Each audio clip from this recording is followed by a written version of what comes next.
Good evening, boys and ghouls. I'm your ghost host with the most, Lamora.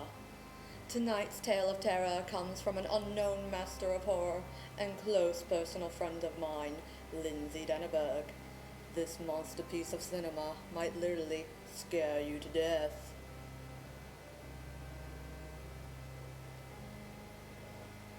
Some little girls like to play with dolls, while other little girls like to play with dead things.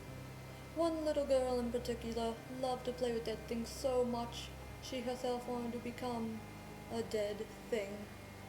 So, kiddies, make sure your parents are tucked into bed and stay tuned for Playing Dead.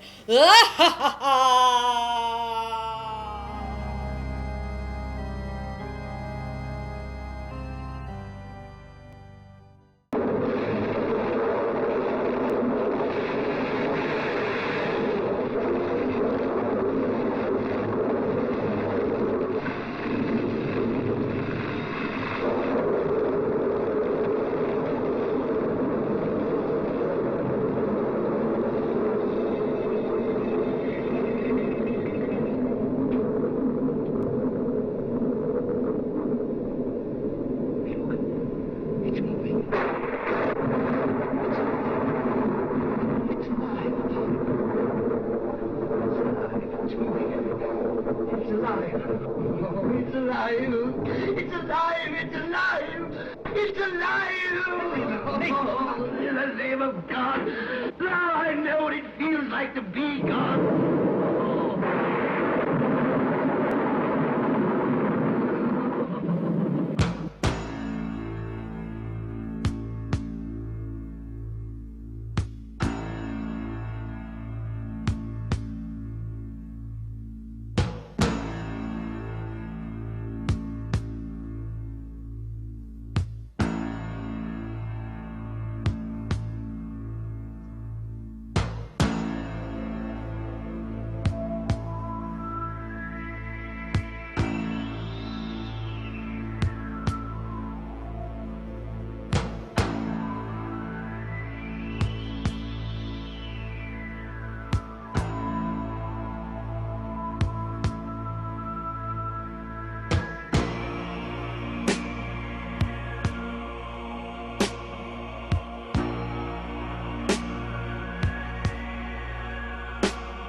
Are you going to be an actress when you grow up? No. What are you going to be? Nothing. Nothing? You going to be a princess? Bear's going to be a ghost. Bear's going to be a ghost and you're going to be a princess, huh? Okay. I was a princess. Oh, Last time I was a girl. I'll bet you were a pretty princess. Last time I was a girl from Halloween.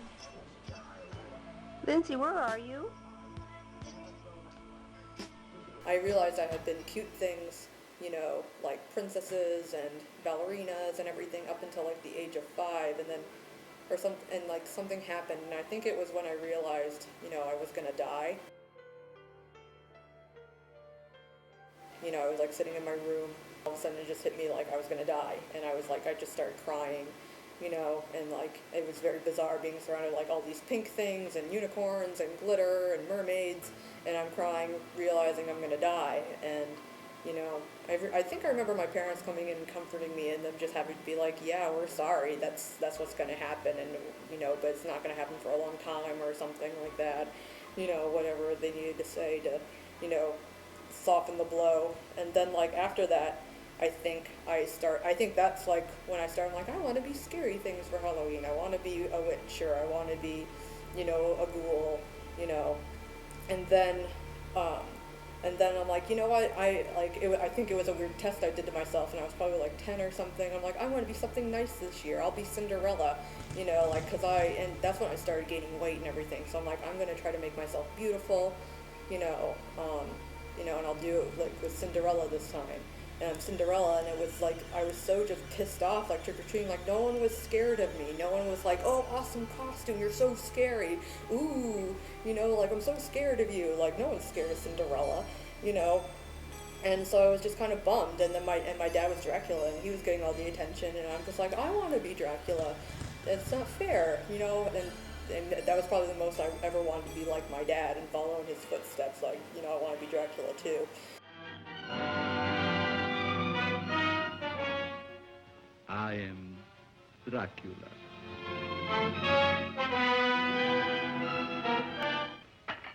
Dracula. The very mention of the name brings to mind things so evil, so fantastic, so degrading.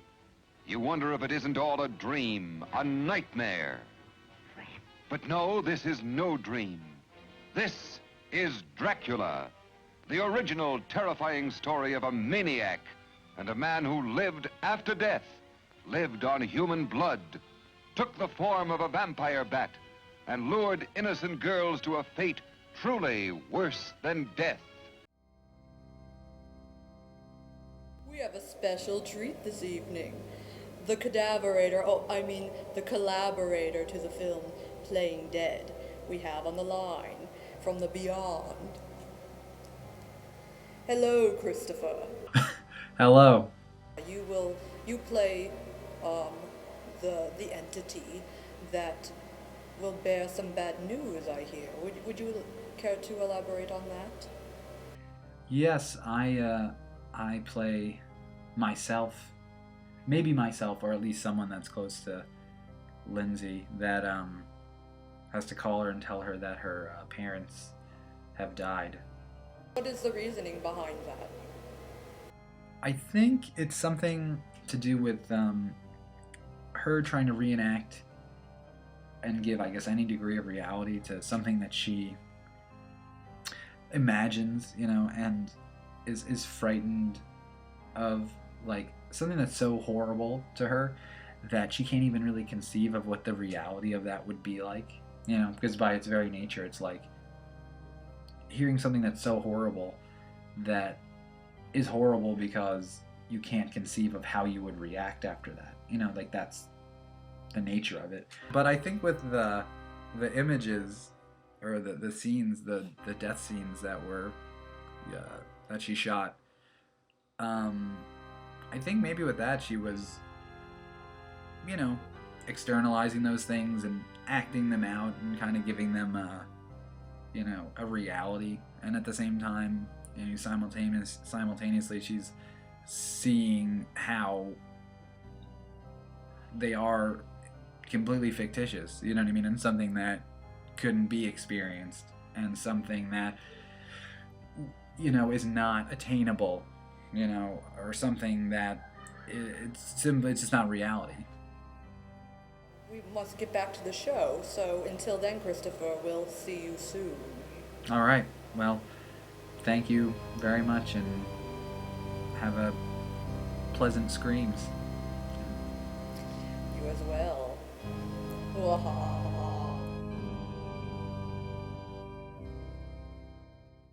Oh dear, that's too wonderful to be true. Oh, it's gonna be so hard to say goodbye. I love you all too. Goodbye, Tin Man. Oh, don't cry. You rust so dreadfully. Here's your oil can. Goodbye. Now I know I've got a heart, because it's breaking. Goodbye, Lion. You know, I know it isn't right, but I'm gonna miss the way you used to holler for help before you found your courage. I would never have found it if it hadn't been for you.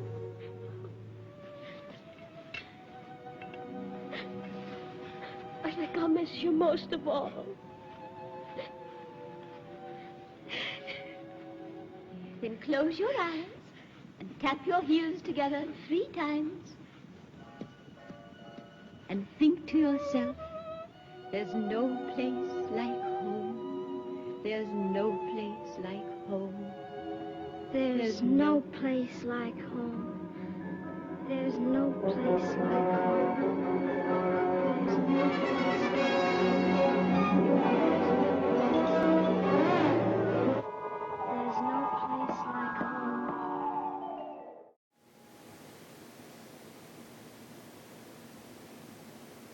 I'm editing something for another project, and I'm also watching something right now on stress with baboons and things like that, and how it relates. It doesn't matter. Either way, it got me thinking about my parents and how much I worry about them. Or recently, I had to loan them some money, the first time I've ever had to do it, and I was very happy to do it because I feel like I owe them so much, and I just worry so much because my dad got fired recently, and this whole thing with stress, like, I'm so afraid he's gonna die soon because he just gets stressed out. He never sleeps. He just watches so much football, and it keeps him from sleeping, and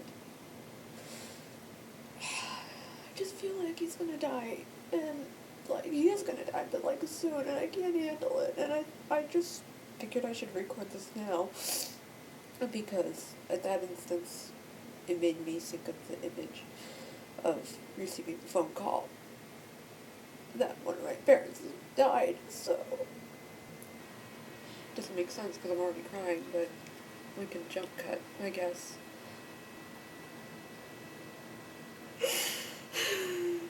It's also really hard knowing that I'm being watched by no one in particular, but someday soon this will be edited. And of course I have to look at myself too, and I'm not happy with how I look right now. Oh, God. I feel like I'm aging too, so fast, and I can feel everything start sagging, and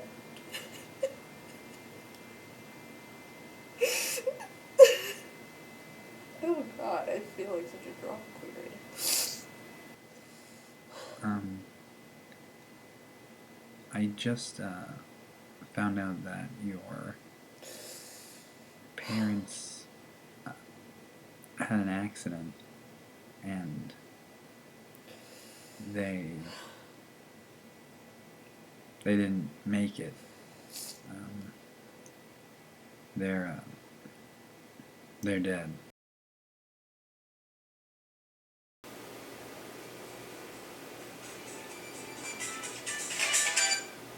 Hello?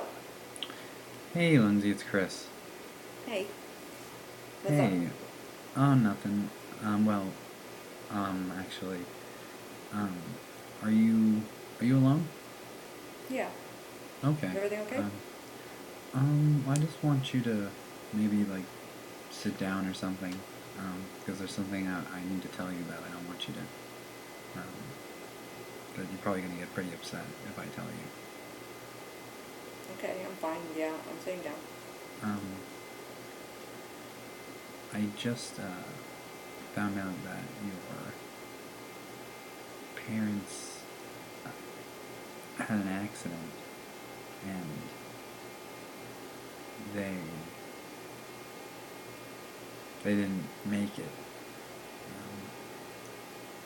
They're dead.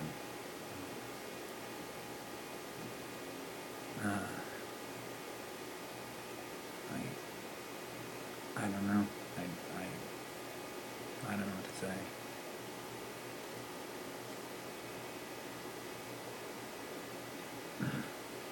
Are you there? Are you? Yeah.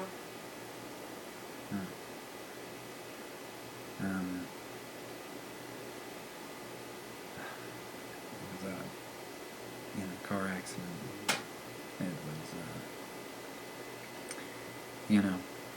raining, and they went off the road, and it's Okay, we can stop now. okay. I don't know. Sorry. Anything? What? Anything? Oh, it was so weird. Are you still recording? Yeah. Yeah, it's like I was actually really upset right before you called. Like Oh, really? Yeah, like, or I wasn't really upset, but I was like, you know, I was reading my book and everything. I was just like waiting for it and just waiting and getting like feeling the feeling I feel like I would get, you know, when you would actually tell me. But the anticipation, you know, was just so like much. And then finally the phone rings and I pick it up, you know, and it's like right when you say the word, even when you said the word parents, all of a sudden it all went away. It was so weird. Wow. I'm sorry. I hope I didn't do anything wrong. I don't know. Oh no, you did everything right. That's the thing. Like it felt like a humongous experiment, and I'd like, you know, I thought like at the most I would feel nothing. You know, I would feel a little sad, but like it would be just like a shadow in comparison to what I'd really feel. But like I felt the complete opposite, which I wasn't expecting. Hey, that's good. You know what I mean? Yeah. I didn't know how to say how to say dead, you know? I don't know. Maybe they died maybe saying they died is better, but I was like, I feel weird that I was like, they're dead.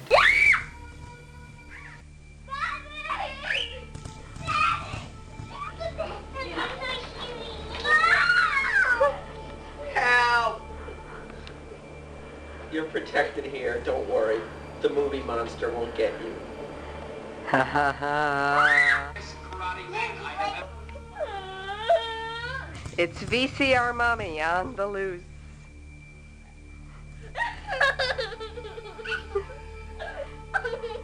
Ha ha. Just wait till you show your children these.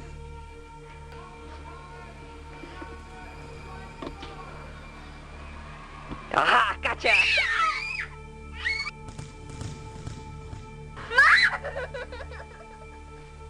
Leave me alone. Mommy.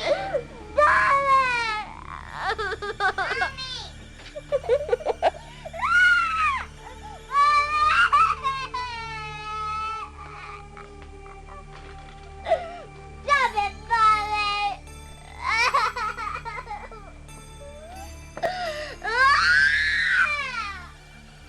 Leave me alone.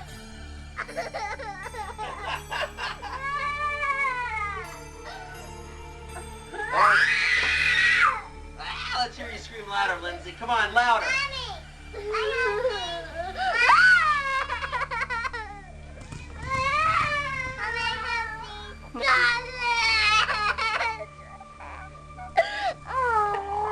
No, don't be scared, Lindsay.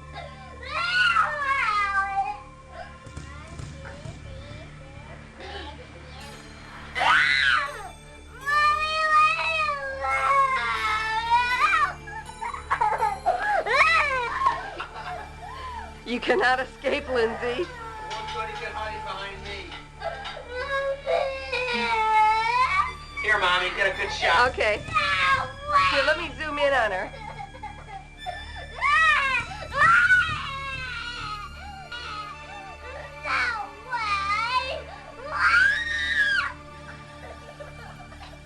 You get a good shot, Mommy. Louder. Louder, Lynn. Louder. I don't like you. Lindsay, you gotta do louder. Leave me alone. No, you gotta do louder, honey. I'm not gonna do it for you. Looking for you. Leave me alone.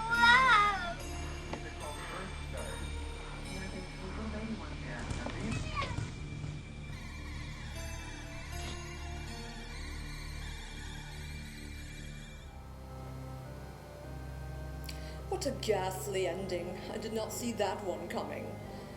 You could say that being dead was all in her head. The scariest monster is the one you can't see, and it could very well be you or me. Ashes to ashes, and dust to dust, so ends our tale, for it must.